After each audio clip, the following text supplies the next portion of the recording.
ఒక్కడి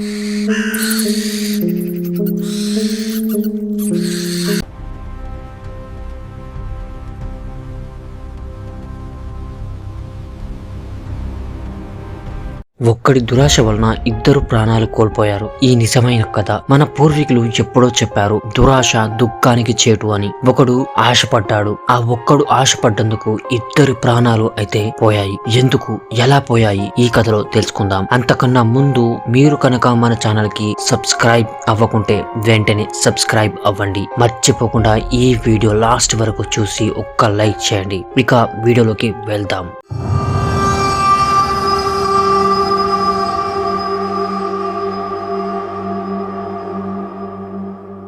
మహారాష్ట్ర జిల్లాలోని జల్నా గ్రామం ఒకప్పుడు ఎప్పుడు గ్రామ ప్రజలతో కిటకిటలాడుతూ ఉండేది. కానీ సడన్ గా ఒక్క రాత్రిలో ఊరంతా రాత్రి 7 దాటితే బయటికి రావడానికే భయపడడం మొదలుపెట్టింది. దానికి కారణం బంగారు గుడ్లగూబ.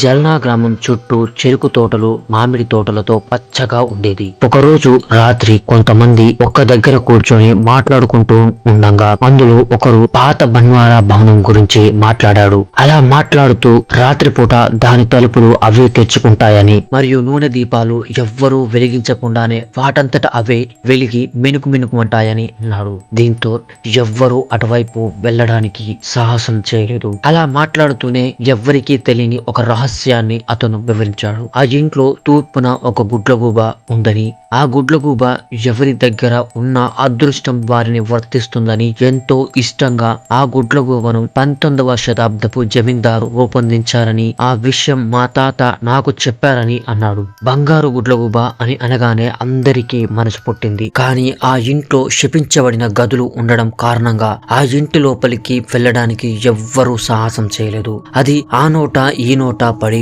వరంగల్లోని ఒక చిన్న స్క్రాప్ షాప్ నడుపుతున్న ఓనర్ కి తెలిసింది. అప్పటికే అప్పుల్లో కూరుకుపోయి ఉన్న రవి ఎలాగైనా ఆ విగ్రహాన్ని దొంగిలించి తన అప్పులు తీర్చుకోవాలని అనుకున్నాడు.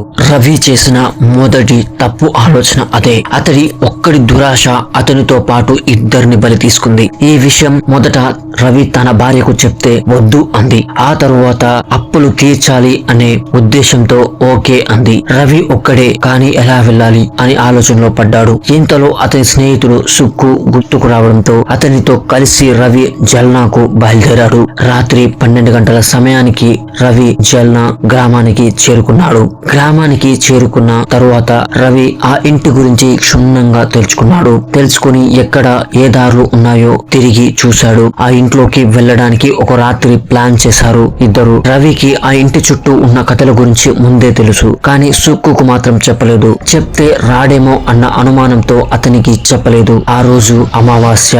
చీకటి చుట్టూ అలుముకుంటుంది. బంగ్లా చుట్టూ కనుచూపు మేరలో ఎవ్వరూ కూడా కనిపించడం లేదు.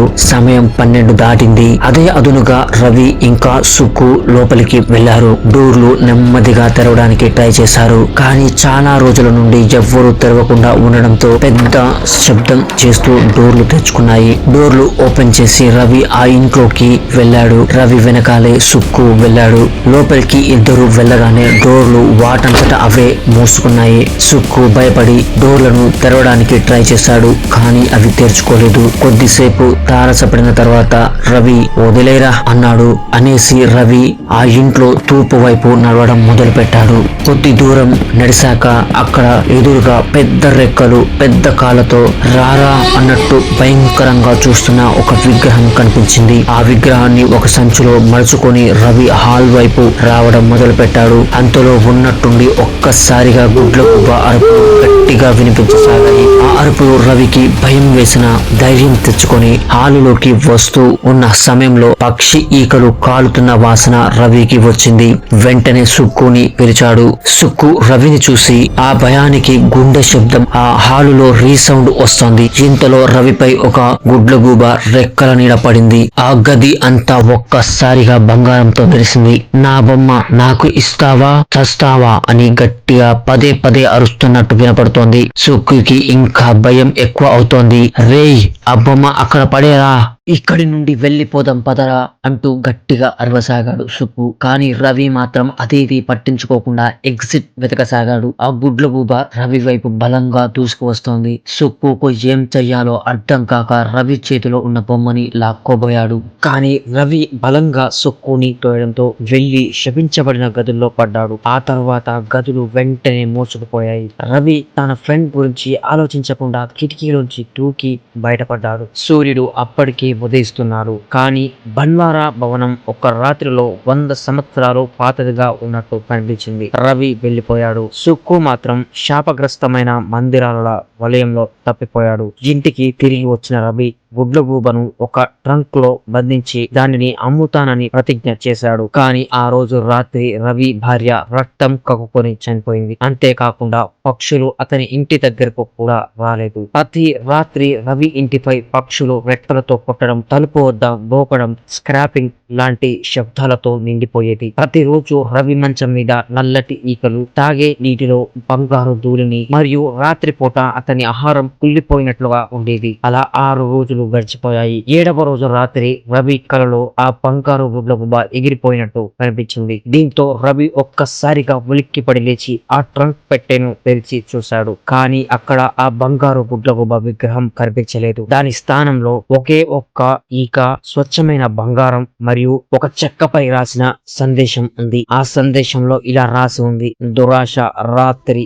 పెరుగుతుంది, కొన్ని సంపదలకు వాటి స్వంత ఆకలి ఉంటుంది అని. ఆ తరువాత రవిని మళ్ళీ ఎవ్వరూ చూడలేదు. సుక్కు మాత్రం బన్వారా భవనం యొక్క శపించబడిన గదుల నుండి బయటపడే మార్గం కోసం వెతుకుతూ తిరగసాగాడు. ఎటు తిరిగినా మళ్ళీ మొదటి స్థానానికి వచ్చి ఆగుతున్నాడు. ఆ సంఘటన తర్వాత జల్నాలో బంగారు గుడ్లగూబ కథ ప్రాచుర్యం పొందింది. ఆ తరువాత ఆ బంగ్లా నుంచి కాపాడండి అని అరుపులు వినపడుతున్నట్టు అక్కడి గ్రామ ప్రజలు చెప్తారు. ఆ గ్రామంలో ఇప్పటికీ 7 దాటితే ఎవ్వరూ కూడా బయటికి రారు. సో ఇది ఈరోజు వీడియో. మీకు నచ్చిందని అనుకుంటున్నాను. మీకు నచ్చితే ఖచ్చితంగా లైక్ చేయండి. అలాగే ఈ వీడియోని మీ ఫ్రెండ్స్ అండ్ ఫ్యామిలీ మెంబర్తో షేర్ చేసుకోండి. Good night.